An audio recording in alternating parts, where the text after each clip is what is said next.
Dari Anas radhiyallahu anhu ia berkata, Zainab binti Rasulullah sallallahu alaihi wasallam wafat. Zainab anak Nabi. Zainab ni bini Nabi ada, anak Nabi ada. Nang bangaran Zainab ni.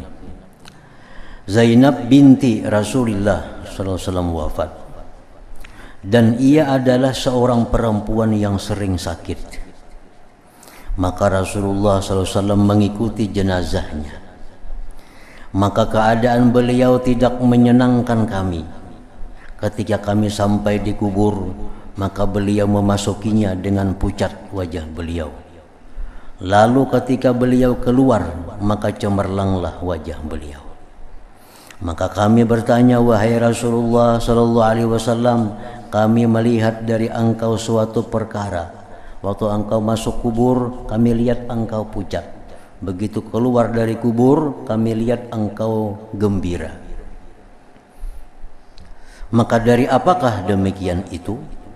Sahabat bertanya kepada Rasulullah sallallahu alaihi wasallam. Rasulullah sallallahu alaihi wasallam menjawab bersabda, "Zakartu dhagdata ibnati wa shiddata azabil qabri fa ataitu fa ukhbirtu anna Allah qad khaffafa anha wa laqad dhugitat dhagtatan sami'a sautaha ma bainal khafiqain." Artinya, ujar Nabi, begitu aku masuk ke dalam kubur tadi, aku pucat kelihatan, aku ingat akan himpitannya, akan himpitan kubur, himpitan anak perempuanku dan kerasnya siksa kubur. Lalu aku mendatanginya, maka aku diberitahu bahwa Allah telah meringankan daripadanya. Dan sungguh ia telah dihimpit dengan himpitan yang didengar suaranya ulih apa yang di antara timur dan barat. Jadi banyak hadis yang mengatakan bahwa setiap orang, setiap manusia beriman kada beriman, taat kada taat, takwa kada takwa, itu dihimpit oleh kubur. Nah, himpitan ini ada dua. Satu, himpitan kubur dalam arti kasih sayang. Yang kedua, himpitan kubur dalam arti kemurkaan. Nah, manusia ini diciptakan Allah berasal dari tanah. Wa minha khalaqnakum. Dari tanahlah jar Tuhan kami ciptakan engkau. Nah, manusia ini asal dari tanah. Nah, sekian tahun manusia ini hilang dari tanah. Begitu mati, manusia kembali ke tanah, kembali ke ummihim, kembali kepada ibunya. Nah, kembali kepada ibunya. Nah, orang yang lawas hilang, begitu kembali kepada ibunya, itu pasti akan dipeluk oleh ibunya. Nah, kan manusia dari tanah, ibunya manusia adalah tanah, asal dari tanah dan kembali ke tanah. Nah, begitu manusia ini kembali masuk ke dalam tanah, tanah pasti akan menghimpit manusia ini, pasti akan merangkul, karena ini anak nang lawas hilang nih. Nah, kalau anak ini hilang dalam keadaan baik, anak ini hilang dalam keadaan taat, maka bumi si ibu ini merangkulnya dengan rangkul kasih sayang. Pisit juga ragapannya, cuma ragapan kasih sayang. Nah, kalau anak ini anak yang durhaka, anak yang jahat, nah, lawas hilang, durhaka kepada ibunya, begitu dia kembali dipeluk dia oleh ibu, cuma pelukan dengan pelukan yang penuh dengan kemurkaan. Nah, jadi setiap orang manusia itu pasti dihimpit oleh kubur, karena tanah itu adalah ibu asal kejadian dari segala manusia. Berkata sebahagian ulama bahwa himpitan kubur itu bagi orang beriman itu termasuk kafarat zunub juga, termasuk penghapus dosa juga. Nah, jadi orang-orang yang beriman kepada Allah, yang mereka misal dalam dunia ini melakukan dosa-dosa dan kada sempat tobat kepada Allah sehingga dosanya tak bawa mati, dalam kubur dia dihimpit yang sakit oleh kubur. Nah, itu jadi kafarat dosa kepada orang ini, sehingga kini di akhirat mengurangi dosanya. termasuk dalam hal yang menghapuskan dosa adalah kafarat dzunub. Jadi para ulama mengatakan ada 9 perkara yang bisa menghapuskan dosa. Ada 9 hal yang bisa menghapuskan dosa-dosa kita ini. Yang pertama dengan tobat istighfar. Tobat dan istighfar. Kayak apapun kita dosa banyaknya, kalau sudah kita tobat istighfar kepada Allah dengan benar-benar, maka itu dapat menghapus dosa. Yang kedua, amal saleh. Nya banyak bisi dosa, cuma nya banyak juga bisi amal saleh. Banyak juga bisi amal saleh. Nah, banyak bisi amal baik, banyak berisi dosa, banyak lagi amal kebaikannya, sehingga waktu ditimbang kena amalnya kalah amal kejahatan ini, hapus, hilang, banyak amal baiknya. Nah, jadi amal-amal baik itu ada hitungannya.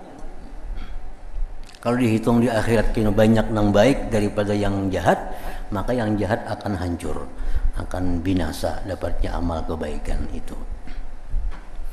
Yang ketiga, orang yang dibalakkan oleh Allah di dalam dunia dengan musibah-musibah dan dia sabar menghadapinya. Nah, dalam dunia kita musibah, baik musibah diri, musibah harta, musibah keluarga, musibah apapun yang dalam dunia membuat hati kita sedih, membuat hati kita sakit, itu penebus dosa. Kalau kita sabar dan ridha menerima cobaan Allah itu, menghapus dosa juga. Nah, yang keempat ya tadi yang kita maksud nih, himpitan kubur. Ini meninggal dunia nih, kada sempat tobat, kada sempat minta ampun kepada Allah, beramal baik kada banyak juga. Dalam dunia bilang kada biasa dapat musibah, orang ini makmur aja. Nah, dikubur kita dihimpit oleh kubur. Nah, himpitan kubur itu berfungsi untuk menghapuskan dosa-dosa orang yang beriman itu. Asal beriman aja orangnya, asal beriman kepada Allah. Nah, jadi dihimpit kubur, sakit dihimpit kubur. Nah, sakitnya itulah yang menyebabkan dosa-dosanya bisa terhapuskan dengan itu. Yang kelima, seseorang itu bisa selamat, bisa terhapus dosanya karena kawan-kawannya, keluarganya mendoakannya dan memintakan ampun kepadanya. Orang ini banyak dosa, kada sempat tobat, amal saleh kada banyak, masuk ke dalam kubur, dihimpit, masih belum selamat juga, cuma orang banyak mendoakannya. Nah, orang banyak mendoakannya, mendoakan kepada si arwah ini, nah, ya Allah ampuninya, ya Allah sayanginya. Beribu-ribu orang misal mendoakannya, di antaranya ada yang diterima oleh Allah doa-doa itu. Nah, selamatlah orang yang dalam kubur ini. Nah, ini selamat dengan berkat orang lain, berkat orang lain. Nah, anak aja bisa lagi, misalnya kuitan banyak salah, kuitan banyak dosa, kuitan kata tiba amal salih, sidin mati. Nah, anak aja bisa lagi berpikir kayak apa supaya sidin selamat. Nah, tiap hari kah didoakan atau disuruh orang kah mendoakan. Nah, itu akan bisa menyelamatkan di akhirat. Yang keenam, atau orang-orang yang hidup ini menghadiahkan pahala amal kepadanya dalam kubur itu. Nah, menghadiahkan pahala amal. Yang hidup ini baca Yasin, tonton baca Yasin, ya Allah sampaikanlah pahalanya kepada Fulan bin Fulan. Kayaknya pulang ada membaca Quran, ya Allah sampaikan pahalanya kepada arwah Fulan bin Fulan. Berdoa tapinya, imbahnya tuh.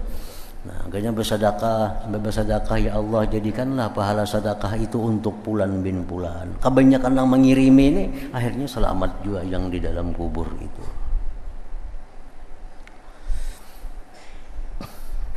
Ya, termasuk orang-orang yang semasa hidupnya ada beramal jariah, masuk itu, termasuk. Yang ketujuh, orang yang dibalakan Allah di padang mahsyar. Nah, orang yang beriman ini di padang mahsyarnya sengsara, huru-hara di padang mahsyar. Padahal beriman kepada Allah, cuma banyak dosanya.